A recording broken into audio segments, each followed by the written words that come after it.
We'll call this Town of Old Lyme Economic Development Commission meeting to order at 5:34. This is Jean Wilczynski. I am chairing in Cheryl Poirier's absence. Here with us today are Mona Caldwell, MJ DeRizio, Terry Lewis, John Stratton, Scott Smith, and Joe Camion. And Wendy Russell has an excused absence, as well as Cheryl. We also have two members of the public here in the meeting room. Welcome, everyone. I'm going to try and do this. We'll try not to make it too crazy. The first item is the approval of our April 5th meeting minutes. Did everyone have a chance to read those? Yes. Yes. Do I have a motion to approve? I'll make a motion to approve the minutes from the April meeting. Second. Any discussion? Hearing none, all in favor? Aye. Aye. Great. Okay, and then I think you all received Cheryl sent us all her chairperson's report, which she very kindly typed out quite a list of items that she has asked us to have appended to the minutes. I don't know that do I need to read it? I don't think so. No, as long as it's in the minutes. As long as it's with the minutes, quite a bit, so. Maybe do you want to do some highlights? So her topics were the quarterly business update that relates to the new newsletter, which you all saw in its draft form and probably saw electronic versions. If anybody wants, happy to have people have copies. Thank you. And there's more out in the lobby here as well. We had these available at the chamber event last week. This was shared widely, so with our mailing list, the First Selectman's newsletter, town Facebook page, and then printed copies available. So she says we'll want to start building the next one. She talked about seasonal openings in the virtual job fair, which seemed to be a bit on hold. We'll talk about the Chamber of Commerce later in the meeting. She mentioned 2 new businesses on Hatchett's Hill. And then there was some information about the Soundview Shoreline Gateway regarding the owner of 52 and 56 Hartford Avenue listing the property. And that's about everything that was in her report. Do I have a motion to approve her report and have it appended to the minutes? I'll second. Okay, so that was John and Cheryl, or Mona. Sorry, Cheryl in my brain. Any more discussion? All in favor? Aye. Aye. Okay, so that's approved. Next on our agenda is a discussion of economic indicators. MJ, do you have a real estate update? I do have a real estate update. On the commercial side, the marina was withdrawn, no longer on the market. Let's see, what else we have? Everything else is fairly unchanged. The Hartford Avenue yellow building is that the yellow building expired. We don't know what's going to happen there. We're coming into season. Maybe somebody decides to take it off market. I've contacted all of the agents about them for feedback and got no response. They tell them I'm not calling as a realtor, but that still may be why they don't call me back. I mean, I tell them why I'm calling. I know, but yeah. So that's what it is.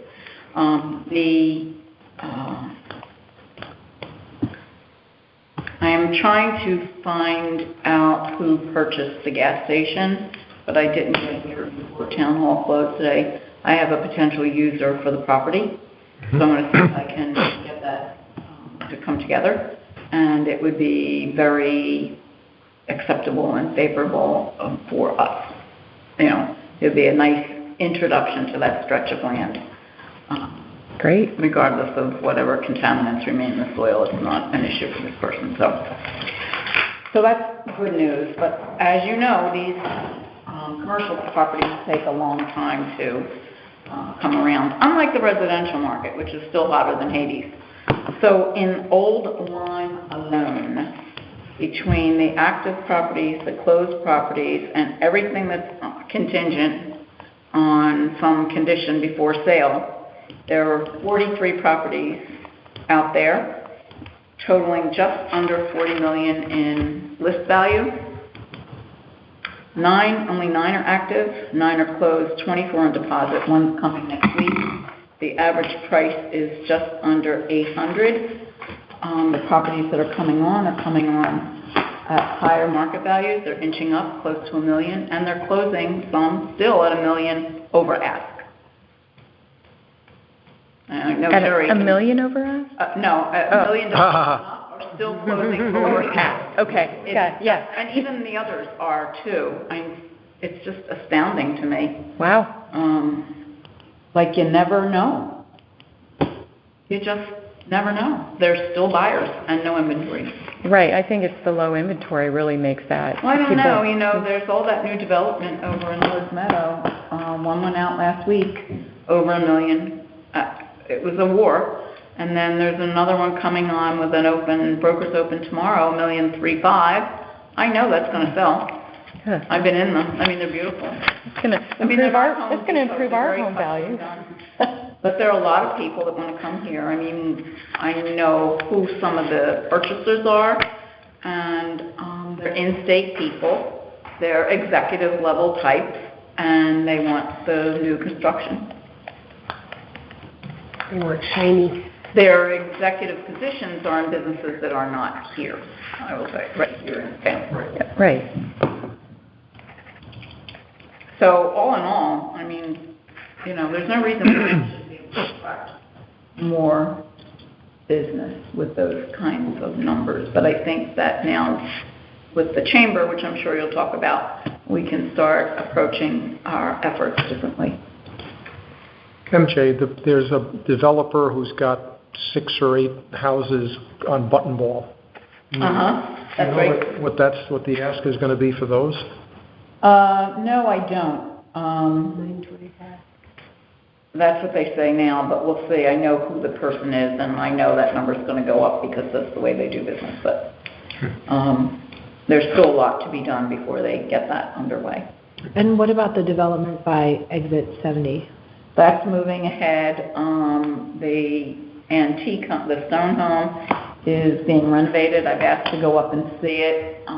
And he said, no, not yet, don't come yet. And of course, I don't want to go up there because I don't want to pick up a nail in my tire, so he's going to have to drive me up there, which he'd gladly do. But I haven't seen it yet. And then as soon as that one's ready to take potential buyers through, he'll start on the others. It's a waste. I don't know who's going to buy the stone house when there's 7 other blocks that have to be constructed while they're living there. But you never know. People want things, they want them. Everybody has waterfront dock access. It's just an amazing property. Okay, well, there's activity, which I think is great. it's good news overall. Yeah. For all the dour news. I did speak to a couple of people this week about how the change in credit compilation and credit worthiness is going to affect real estate, and they weren't certain, but I can tell you that a lot of these buyers are still cash. Is yours still cash? Yeah, there you go. It's over $1 million. Catch, poof, write a check. Yeah, that's crazy. Wow, okay. Well, that is good news. Yeah, It seems positive, so that's great. It is, it really is. And I know the school system draws people here, and the shoreline draws people here, and we're a very well-managed town. Our taxes are relatively low. I think only Lyme's are lower in this immediate area, and people search for that. Water access. Exactly, and it's like everything is aligned in our favor. Right. And we should be using that to draw economic development. I think it's one of our most important resources in this town is our water access. If we can't give them the businesses that they want, we're definitely drawing them here for the school and the water access. Absolutely. Okay, any more on the real estate update? We're good. Okay, so the next item was marketing and promotion. And since Wendy's not here, we won't have an Eastern Regional Tourism District update. So we'll push that back to next month. The county won an award, though. Did you see that? No, I missed that. They won an award for, what was it? Do you remember? It was for tourism marketing. It's top 6 in the country of tourism. Yeah. Yeah, Mystic was number 4, I believe. Right. Wow, that's awesome. And I know she plays a big role in that. Yeah, so she hopefully does. Yeah. she'll wave her magic wand here. That would be great. Okay, economic revitalization efforts, Shoreline Gateway. Joe? Hey, I couldn't make it to the last meeting, but I had done my homework and submitted, I think it was 7 towns most similar to Old Lyme that had blight ordinances. So I tried to favor the smaller towns. If anybody's interested, I can send you. I did a single PDF, basically consolidating all of the blight ordinances.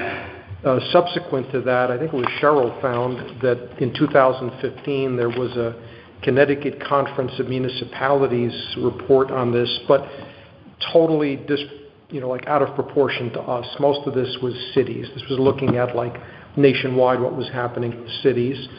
And then also I got a hold of the text of the proposed blight ordinance that was written in 2018 that never passed, as well as commentary on that was from Nancy Hutchinson, who I believe is involved with zoning. Perhaps. Or she was, or might I remain. think she's ZBA. ZBA maybe. Yeah, that sounds.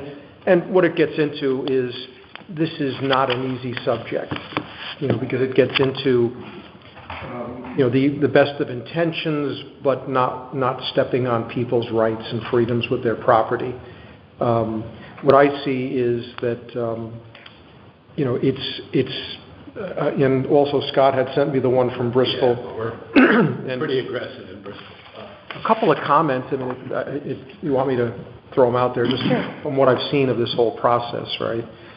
Many municipalities put liens on property to fix the problems, but some just add it to the next tax bill. I like that better. It's kind of like, I think it's more likely to get a property owner's attention. A lien they'll get angry and forget about, and it'll accumulate, and then good luck, you'll have to wait till the property sells to try to get it, assuming that there's a value appropriate, right? And I was thinking about this, and there's really 3 major categories. I mean, there is the eyesore component, there could be a lighting trespass component, and there could be a noise trespass component. And then beyond that, I don't know what else we could have.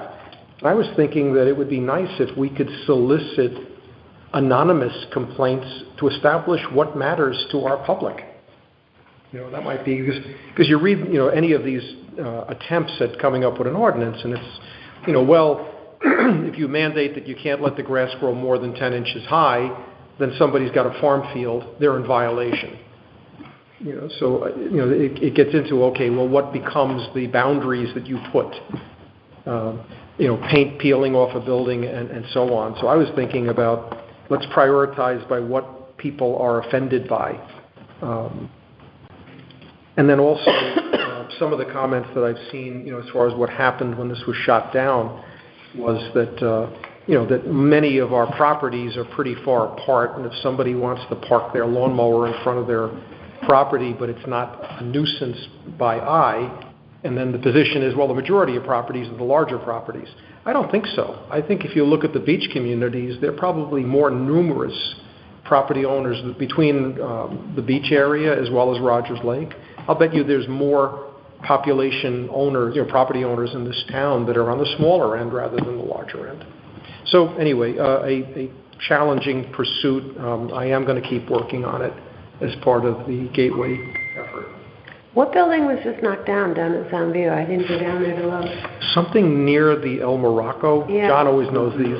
Well, the main arcade building was torn down about 5 years ago. Right. There's an open field facing the building on the right-hand side, which has just been left an open field tantalizingly, because I think that was potentially will become a parking lot. I don't know, it was raised as an issue. The open space on the north side of the El Morocco has been vacant for quite a long time. Again, I know that's property that is privately owned, and hearing from the owner's grown-up son that the property owners have had some fun with police trying to tow people out of that lot, but they are in fact personal friends of the owners. So it doesn't work. But wasn't there one just recently, as of last week? I think it was just next to that one? The yellow, I think it was Oh. the yellow. Buildings that were torn down. Yeah. A big block House for, Avenue, that was part of the El Morocco property, and the property next to it. I gotta drive It's down. like Have you seen it? O'Connor's soda building and 2 residential houses. 2 residential houses as well. Yeah. Oh, wow. Yeah. So that whole stretch, basically, with the exception of El Morocco, is gone. Okay. Wow. I guess the El Morocco must be a historic landmark structure. It's also stone. I happen to personally like the financial penalty for the blight, started off incrementally, but on the flip side, while you're doing your gateway things, I think the town should be able to incentivize the land. Oh, I agree. That's the only thing that moves the dial is money. So you gotta really, Right. It's either carrot or stick. And so that'd be a nice So offset. what would the incentive be? Give them a property tax A reduction property tax reduction if they, if they agree to sell their property at market value as a group, or, within so many months, or I don't know, I'd have to think it through, but it's gotta be a financial incentive. Could also put it into an open space reduction for your taxes, and in 10 years, then it it re-ups again. But we want it to go away. got it, okay. Well, Or there's at some least it's a interesting, clear path to use space contiguously, which we don't have now because of the way the lots are owned and the configuration.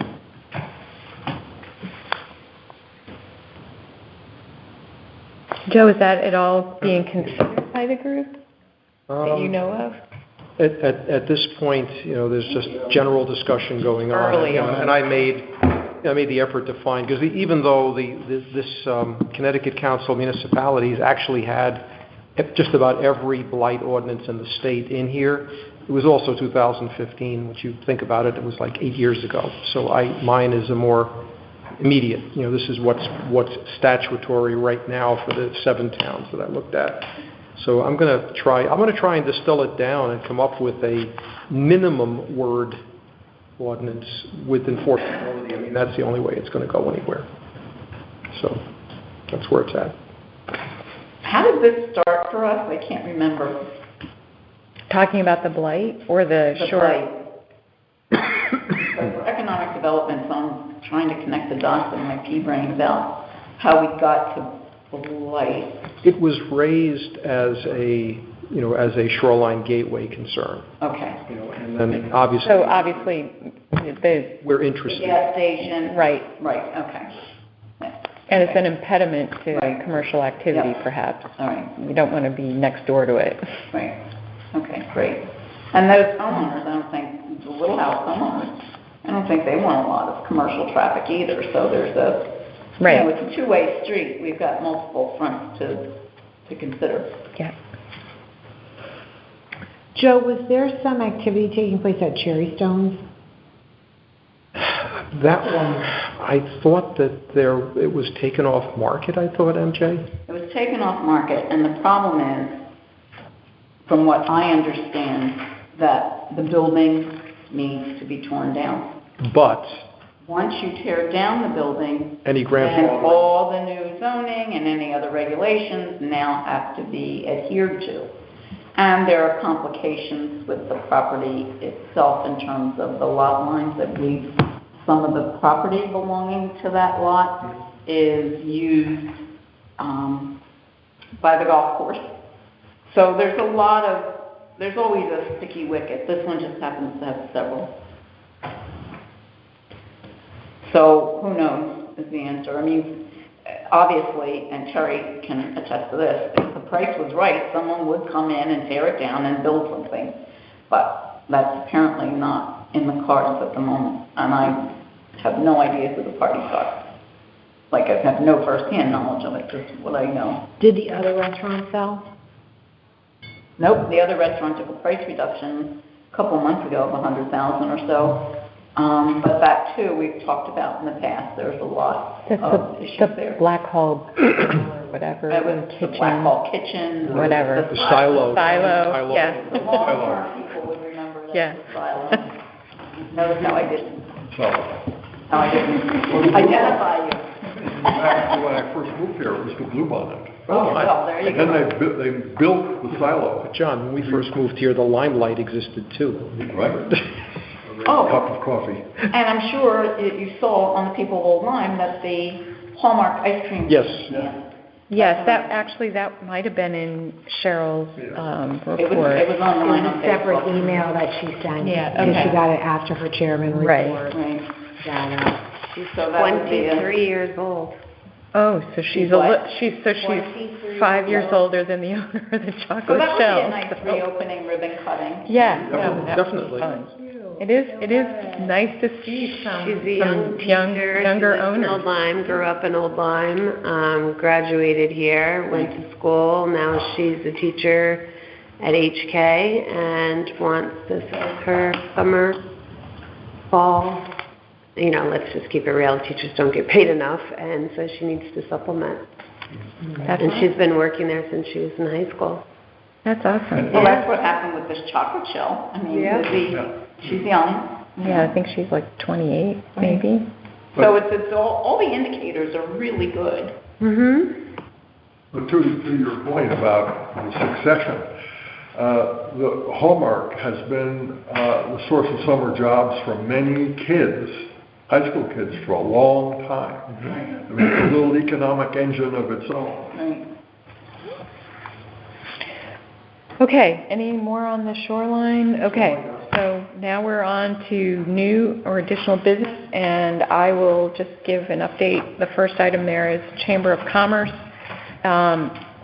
Just thanks to everyone who participated. There was a great event on April 26th, which was a week ago.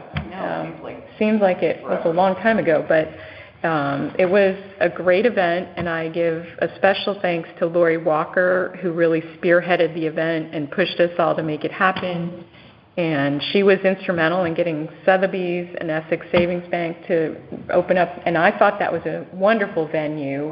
So it was a great opportunity for folks to see the properties and how they've been renovated and updated. Really wonderful. I hadn't been in there, and I can't even remember the last time. So it was a great opportunity. She did a great job. Yeah. And great hosts. Both Heather and Betsy did a great job hosting, and all the staff at both facilities, really wonderful. The Old Lyme Chamber Executive Director Rich Shriver spoke. We had Tim Griswold, Lori Walker, Suzanne Thompson, and I from our transition team.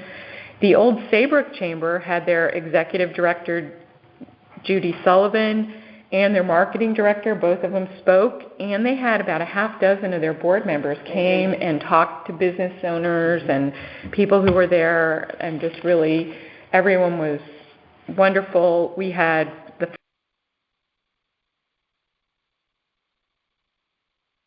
Evan Carney, Martha Marks, and Norm Needleman, who represents Lyme.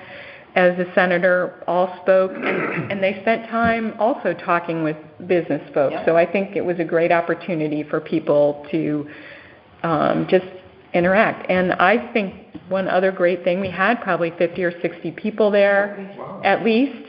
And we had the opportunity to highlight all the restaurants in town. We had the Hadlime Country Market, the Hangry Goose, the Old Lime Inn, Pappy's Taqueria, Long Table Local, the Hideaway, Teddy's, Old Lime Pizza, the Chocolate Shell, Kokomo's, the Old Lime Country Club, the Stumble Inn, Coffee's Country Market, and Subway all participated, and it was a great event.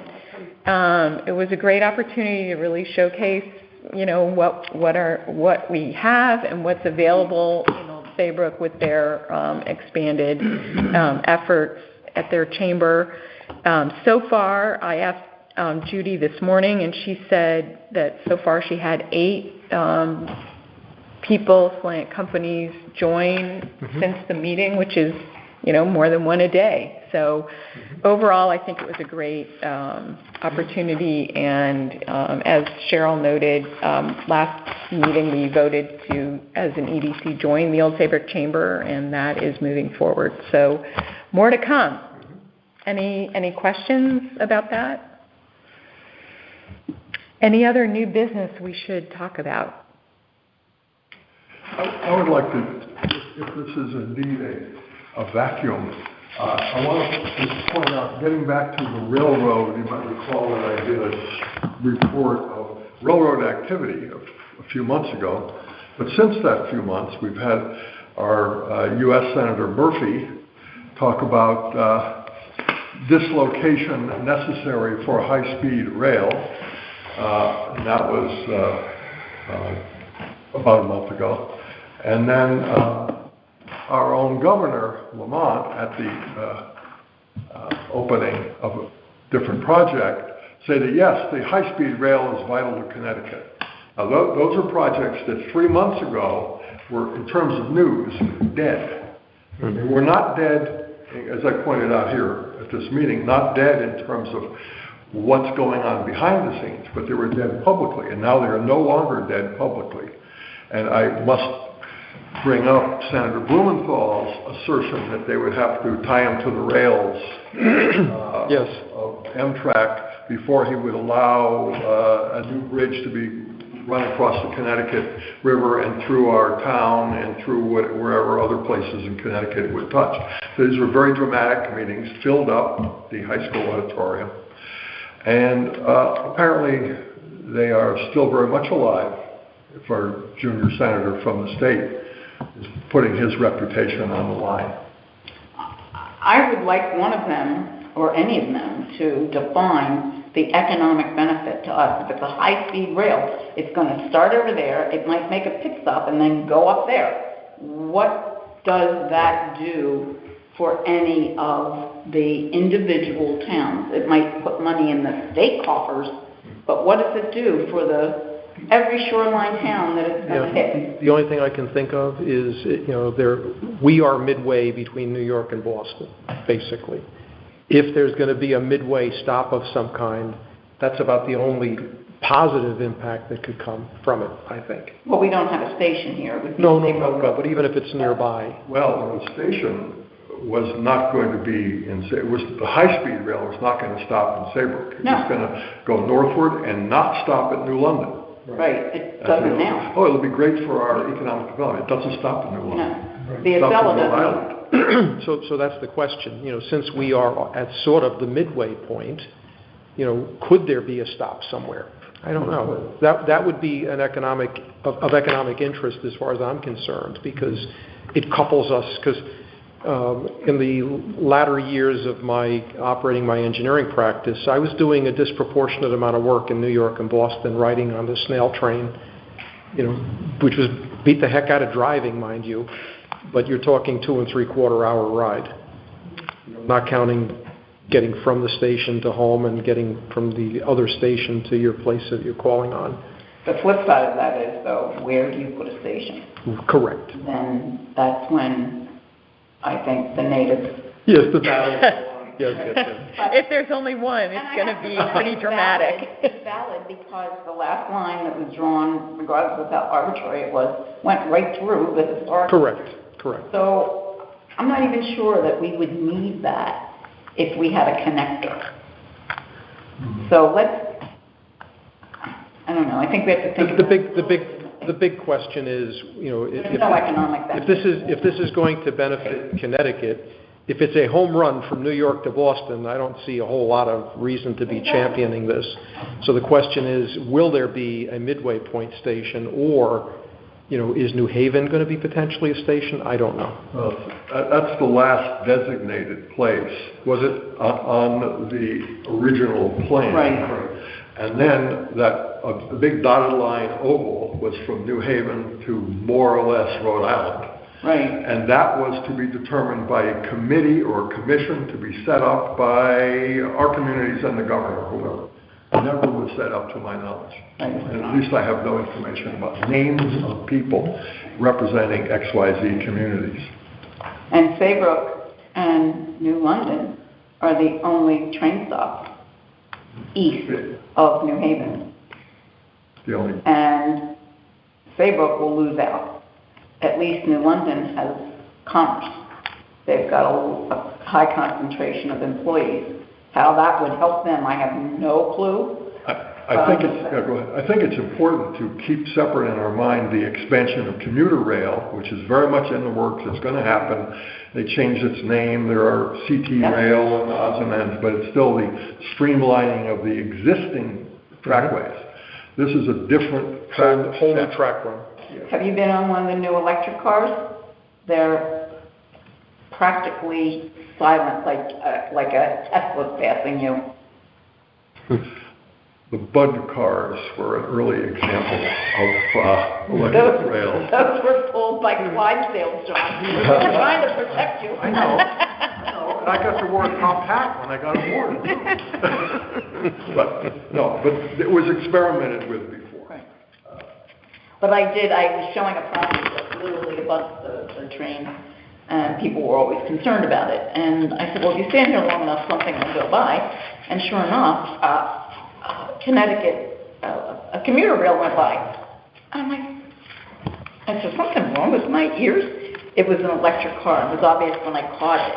It was a brand new, it was silent. It was amazing. That I would champion. Apparently they don't have tables in them, though, so that you can... It's going to be so efficient, you won't have time. You'll just be standing up, downing a draft, and you're where you want to be. Always a Friday evening favorite on the way back from New York, I assure you. They stopped that train. I know they stopped it. Okay, so we probably need to keep paying attention to what's going on with that. Pay attention to it, because this happened quickly the last time. Mm-hmm. A few articles in the paper and then a big purple line on the map. And then everyone is shocked from the FRA, Federal Railroad Administration, that, gee, there are a lot of people here. She actually said, and our State Department of Transportation Commissioner at the time said, I don't really think that we need to have you people involved. It was almost literal. We did not say that exactly. I think that might be something you'd want to bring up to like Devin and Martha. Yeah, what's going on? There, and I believe Senator Blumenthal is on the Transportation Committee. For him not to give anybody a heads up just blew my mind. You know, he's such a good consumer advocate. He either didn't know what was going on or didn't go to me. I don't know. Surely we should keep in touch with our local people because they affect us and help us the most. Right. Okay. Any other new business? Okay. Now is the time for public comment. We have members of the public. Do you wish to comment? Hello, everyone. My name is Lenny Cordo, 33 Hawksmith Road. I come today in regards to Sandy Beach Commission. I know there's been some issues in the past where you, as a commission, have tried to have the chairman on the agenda, and then he doesn't show up for whatever reason. I know you've tried to do things about peers and other stuff, but there is, at the Board of Selectmen, they're doing a new parking program. And they had changed the price of parking to $75 last year. They did that through a special operations subcommittee, which has ceased to exist. They now created, a new passport parking program, but it wasn't created by any boards or commissions. It was just kind of dropped on the Board of Selectmen, and they have to implement it next week. So, I think Economic Development should make some type of review and or recommendation to the Board of Selectmen, the South Beach Commission, in regards to this, because it does have economic impacts. There was massive pushback last year, criticized on TV by the governor. People put signs all over the neighborhood protesting. It was not a good look. The commission, that created that policy has disappeared, and they're going in a different direction now. So I think, there should be, interest to find out what's going on, make your own assertions of, the prices, the structures. But like I said, they're trying to put this through next week, and no one's heard about it till, Monday. So. Can I ask you a question? Absolutely. Okay, so this is, Cheryl typed this to us, and can you confirm this is what's going on? So I'm sorry, this was from Cheryl to you guys in regards to this? It was actually part of her chairman's report that we talked about at the beginning of the meeting. You briefed it, okay, Yeah, okay. sorry, we skipped over it, but we can. So it's on your radar, yeah. Right. But we can discuss it now, just confirm that this is The what you details, heard. yes. Yeah. So, the prices are going to go down to an hourly. Town residents can use beach passes to park either on the street or in the lot. So town residents are free. Town residents have the option to buy a beach sticker Right. for their property, and it does more than just Soundview. So Okay. that program is unchanged. Parking fees are charged from 9 a.m. to 6 p.m. Yes, Weekend and holidays will be $7.50 for the first 2 hours yes, and $9.50 for each additional hour. correct. And weekdays, $7.50 for the first 2 hours, $6.50 for each additional hour. That is correct. So then Cheryl did some math for us, just so we could try to get an idea. So she said that she thinks it seems like it's going to be less than the $75 per day. Right. Because if somebody were there, like, for example, if somebody were there for like 6 hours, which seems like a fair amount of time, it would be $53 plus tax. So that's what they're saying. There's also a plus. So there's sales tax. Right, there's sales tax, and she did say in here, and certain transaction fees, which is unclear what that is. And that's the issue. There's continual, unclear of, if someone comes from 9 to 6, that's 9 hours. You get 2 hours, and then you have to pay for 7 hours. On the weekend, that's adding up to 85 plus, which is transaction fee, credit card fee, and sales tax. The sales tax and the credit card fees apply wherever you do business, so that's a non-starter. Well, it's not a non-starter. It's part of the price that's getting advertised and not included. Well, I know, but I think... Well, it's unclear, so it wouldn't be a non-starter. On the sign. Yeah, the public concern is what is the total price of parking to be understood and to evaluate Correct. the impact from that, right? But I think people who use their cards for all kinds of things either don't pay attention to it or they accept it. I mean, I park in Middletown all the time, and that fee comes through. I use it in New Haven, that fee comes through. So maybe we just state that. The one that you're concerned about is the, what did you call it? So there's the company that's running this is the Passport. They have a fee, then there's a credit card fee, then there's the sales tax. So it's the Passport company fee that you want. Obviously we know what sales tax is. Right. credit card 2.9, 3.9, you know, whatever it might be, but it's information that's not given, and in theory, the price is going up because it's not $75 anymore, it's gonna be $90 with fees, or whatever, you Well, how know? did you get to that number? We So- just did the math.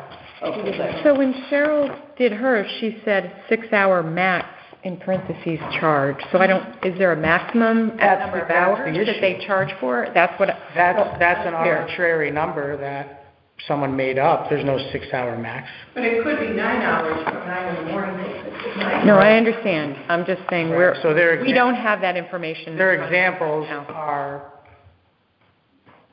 you know, based on, you know, they want to keep the numbers at 52, but that's not the true number.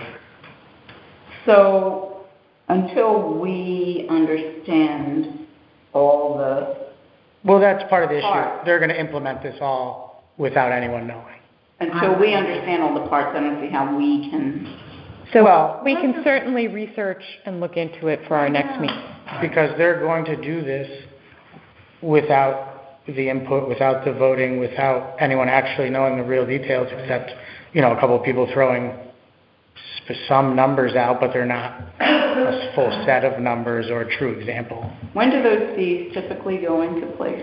So that's another up in the air In the past, let's talk thing. about the fees. In the past, it would normally be a week before Memorial Day, and would go through, you know, September. That'd be daily, it wouldn't just be weekends It, until a certain date. it's basically whatever the town chooses to do, So. Based on the year. Whatever. and, right, defined, posted, advertised, you know, whatever it was. But, like I said, you know, this was a change from last year, and they're going back to the same hourly structure, but, you know, with a new company, with a new, you know, new things going on. So I just wanted to make you guys aware of that, and, you know, have you guys know that it's something that's going to be going on, you know, be implemented by Mother's Day.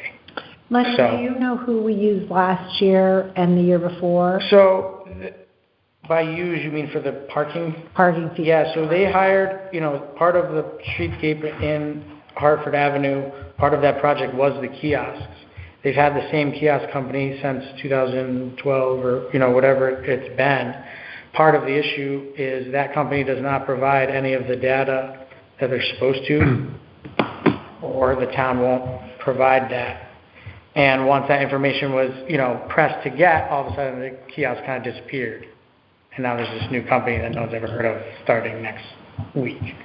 So it does become an issue of, you know, this is the stuff that's going on, this is the stuff that, you know, although updated, is still, you know, being done without, I think, the right eyes and comments and, you know, provisions Do these rates set up. apply to the town-owned lots and the private lots, or is it one or the other? This would be for the town-owned parking lot and the street parking. So the private lots, how are they? I was gonna just ask, Oh, does thank you. any of this conversation have to do, does it technically have anything to do with the private lots, or is So, that strictly the catch as The catch? private lots have the ability to charge whatever they want to charge whenever they want. They do have to pay, you know, a fee per year to have that permit The permit. and, you know, whatnot. And in the past, when there was changes, you know, they've convened a subcommittee, they've made their own decision, they've convened a fake committee, they've done things behind closed doors. It's just like, there should be a procedure of what happens with parking, or it should be regulated by zoning, or it should be regulated by someone versus 6 different things since they did this project of what's happening, And you know? and related to that, I noticed that some of the restaurants have private agreements. Let's say if you go to XYZ place, Yes. you'll get a certain number of times free So that's parking. one of the things on on, private lot. on zoning right now is there's an application to have additional parking lot built in the Soundview Village Design District. And, you know, that's, continued to next month. And, you know, I was the last person to apply for an expansion of parking in the Soundview Village District, and they denied that. This is the same thing. should there be more parking there or not? That's not something we decide, but it is legal to find on, the regulations versus, some of the other parking issues that occur. I would have assumed the restaurants were reimbursing the vendor or somebody for that parking time. It's not like they get it for free. And that's part of the thing. You have to buy or lease or something, a lot, to Which give is them. fairly commonplace. It's commonplace, but what happens is, property owners liable for other people's customers and other people's vehicles, and that's one of the issues that happened. Kokomo's lost a parking lot because stuff that they couldn't control was happening, so it's like they lost parking that they did have and whatnot. But obviously everyone knows parking is an issue there at all times, but I'm glad it was on, the report, and I think some recommendation to the Board of Selectmen or Soundview Commission from you guys would be warranted with the fact that it directly relates to businesses and economic development. So I don't want to... You Okay. said you applied for something. What did you apply for? Oh, so I was the last person that applied to expand parking in the Soundview Village Design District, going back What to does that mean? build an additional parking lot or expand. Some people were given permits and were able to create you live there, you own a property there? So many questions. The private parking lot permits are separate. Those are grandfathered in. There will be no more given. Right. Businesses can have their own parking. They're also allowed to have additional accessory off-site parking in the Soundview Village Design District.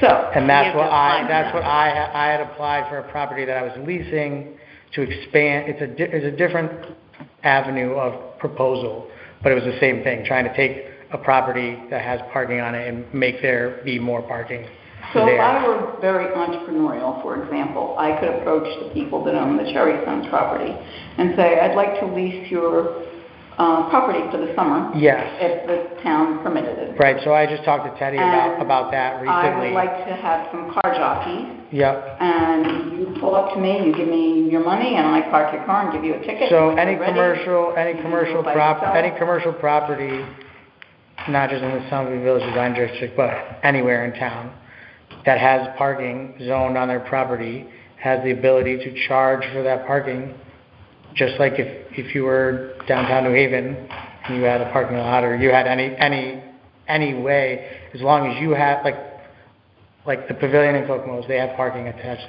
to their, they don't have Well, I could go to special the guy that's lots. at the gas station and say, you could rent some of this space. You're not commercial." Absolutely, because the gas stations, they'll get tickets from the police for That's parking. economic development, I see that. But, as and that's what it is, like, me and Teddy just had this conversation Tuesday, when, it was on Monday, but how he's got 28 spots, 4 he has for tenants, about 8 he uses for his own, and he has a whole bunch more. I was like, there's people dying for parking lots.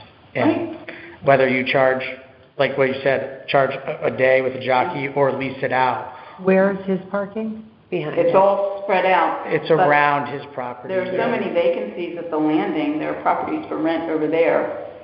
What's the landing, I'm sorry? That little medical office development. Correct, yeah, so like the police So- and zoning try to keep people out of there, but that's because it's unmonitored and no one's making money on it. And you have to apply for a permit. No, you don't need any No. permit. You don't have to No, do you that? get the They owner. tell you that, You and have? they scare you and say you have to have a permit, but you That's don't. bull. You In don't. order to charge, they don't? Correct. They own, he just said, they own the parking, the big Y could rent the parking. The So what's the permit, difference between all those open lots? yes, So why so they can't? those lots They're not are- doing commercial. are residential lots that got grandfathered in for these paid lots back in the 20s, 40s, Yeah, I do know. and that's what the difference is, but the town would tell the landing or Teddy or me, oh, you can't charge, but you can. Well, of course you can. Right. So Lenny, what about the church that's there? So with the church, there's a zoning restriction there, and with the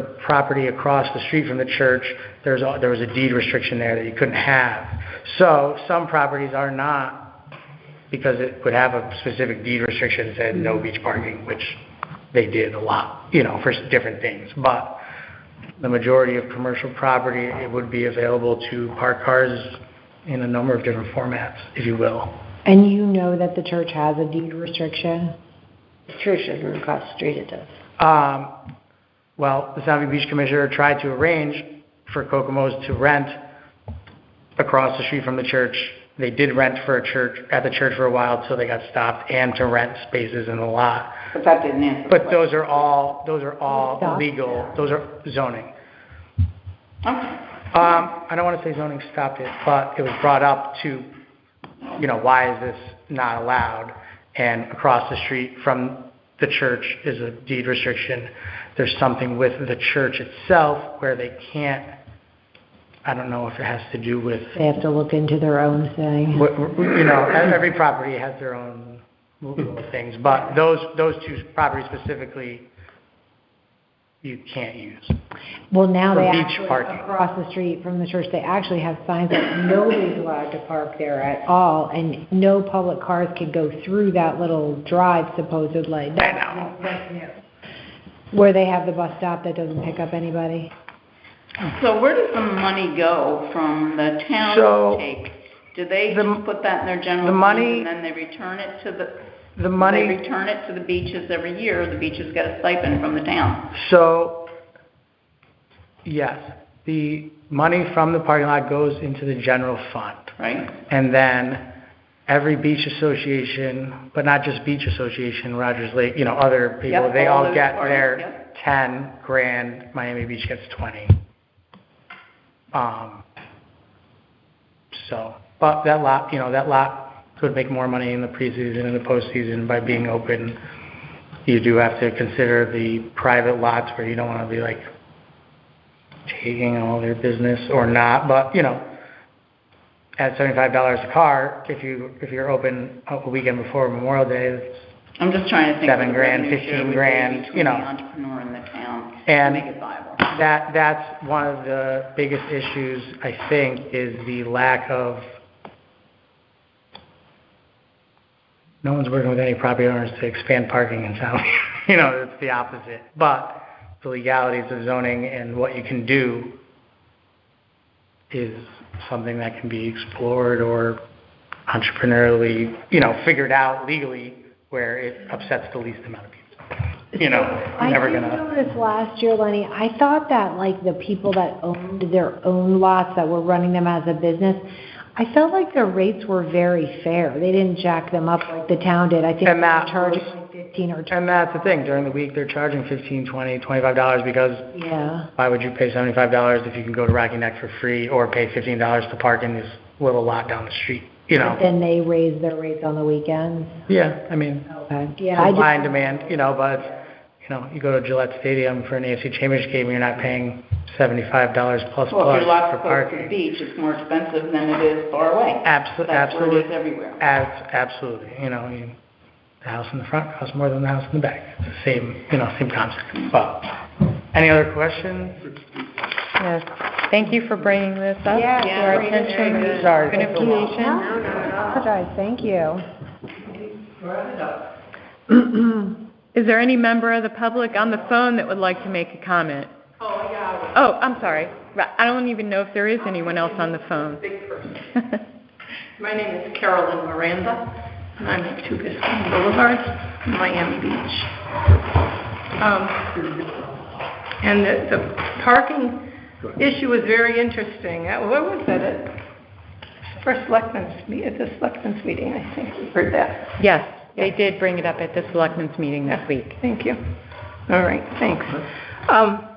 Yeah, and I just have one thought about parking down there, because it's been a crazy mess. It almost seemed like there was a price war that I remembered many years ago when I was a young kid. There used to be gasoline price wars along the Berlin Turnpike, 17 cents, 18 cents, 16 cents. You drive by and fill up your gas. And it seemed to be that way last year in some of the private lots, because the cost at the town lot was so expensive. So you'd see $15, $10, $20, just the craziest. I chuckle every time I go down. It just seemed to be like a price war, reminded me of price war. But the other thing I wanted to say about parking is because of the size of the public beach and everything that has gone on down at Soundview and Soundview's parking lot and at the bars. We've had a lot of policing issues in the past couple of years. I think last year might have been the worst. And to me, it seems that the problem is not that we need more parking, because the beach is blanket to blanket all the time. We don't need more parking, we need less parking. And so, I just relate this to a proposal that came up at zoning last week, to build an 8 by 10 foot shed and sell souvenirs and t-shirts and have 29 parking spaces. It's just bizarre, outrageous, and I understand they're coming back with a different proposal at the next zoning meeting. So that's all I have to say about that. But I'm really here because I'd like to hear more. I read the minutes of last meeting.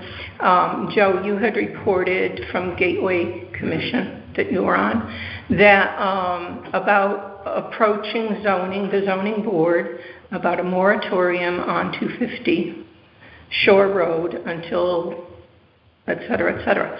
And I had thought that a long time ago. If you're going to have a commission, if Tim starts a commission, Gateway Soundview Commission, to study from, Otter Cove Road way down to past the police station and Hartford Avenue, and you have all these people working hard on studying. You do this extensive survey in late September, October to find out what the townspeople think about what they're looking for down there, what they don't want down there. I thought that was a really, really good idea, and I endorsed that actually when you folks came up with that idea. And so now, 7 months later, October 7th, I believe, was the end date for this survey, townwide survey of that area. 7 months later, we have no public information. I've heard dribs and drabs from people. But zoning's going forward with development of that area that is being studied, specifically 250 Shore Road, which, if you know or not, a year and a half ago, the same people came forward with a proposal to build 3 huge storage buildings over 100 feet long each, with 16 or 26 feet tall, huge, enormous garages, and they weren't going to.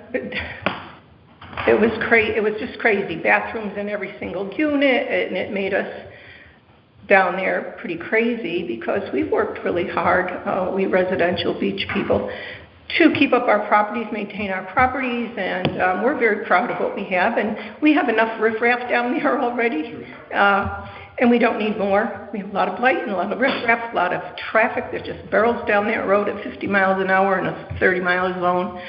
So we're very aware, and unfortunately, most of our beach communities are not here in the wintertime, so when zoning proposals come up, people don't drive an hour, to come up in the middle of the night in winter to talk at a zoning proposal meeting. So consequently, just a few of us have been coming when we need to keep tabs on things. So anyway, to get back to, I read about your thoughts about. So I want to know, is that anywhere? Was this moratorium idea presented to zoning yet? Will it be? What are the response? Can you fill me in so I can take it back to people? I couldn't attend the last meeting, so I don't know what transacted at the immediate past meeting of the Shoreline Gateway Committee. Okay. But I do know that, and again, I'm pretty sure, if I recall correctly, the selectmen are going to consolidate the findings of the survey. We each wrote up executive summaries of our take of what came back in the way of commentary. So the selectmen were going to take those executive summaries that were done by each committee member and consolidate them into some kind of a public offering, of information to share the info.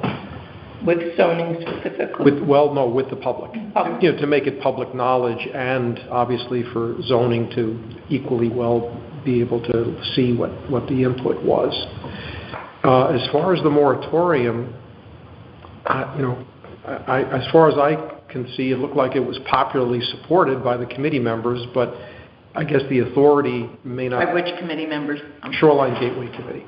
But the authority to do such a thing, I guess, must fall with the selectmen or with zoning. I do not know.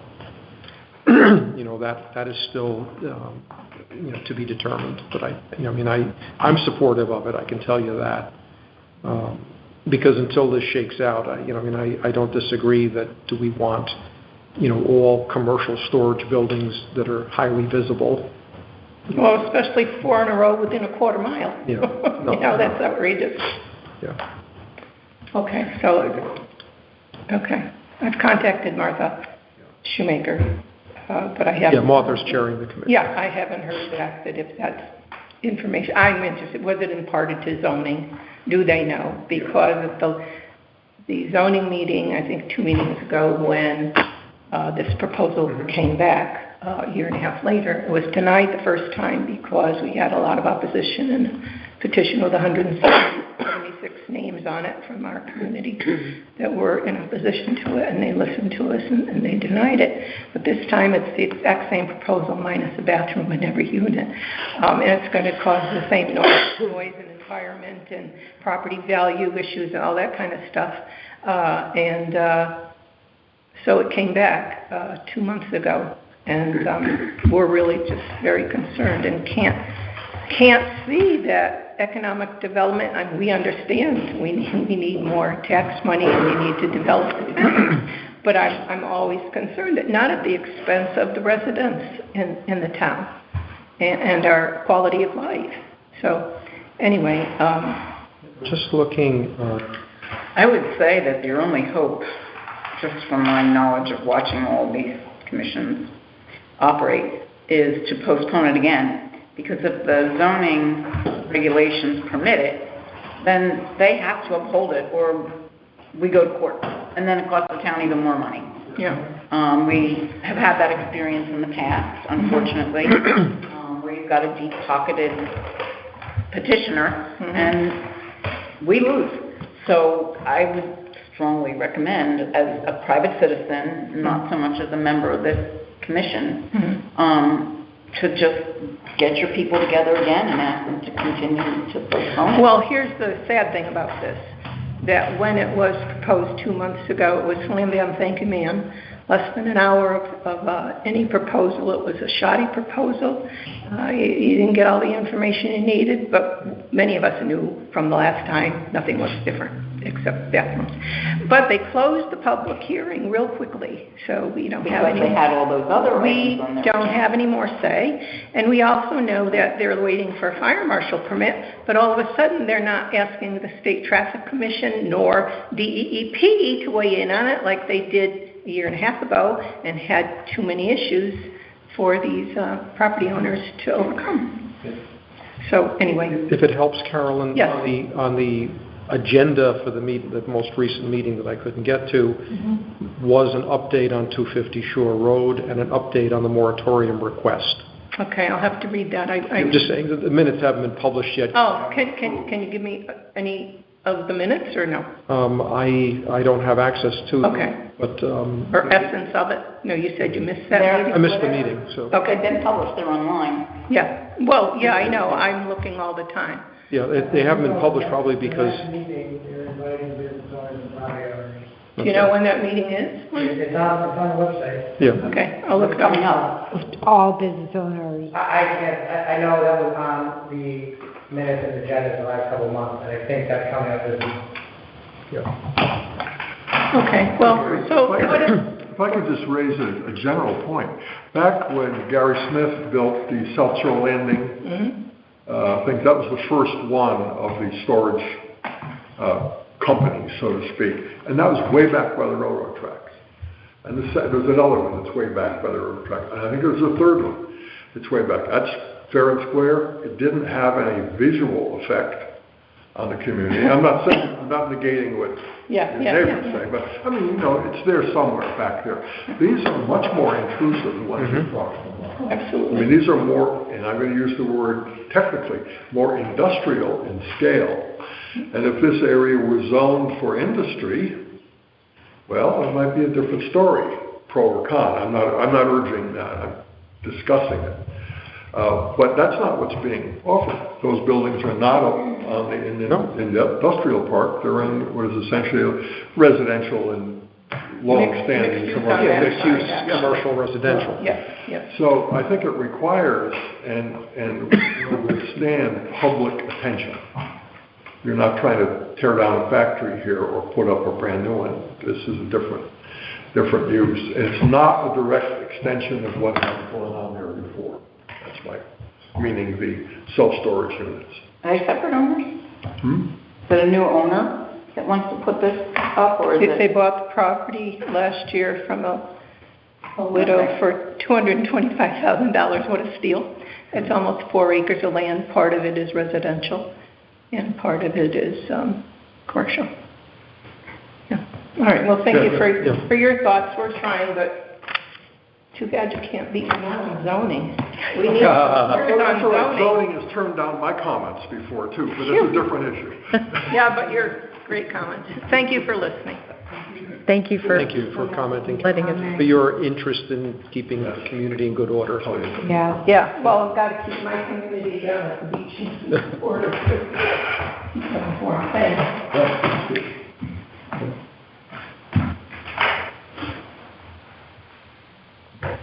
No public comment from our listeners on the phone, should there be any.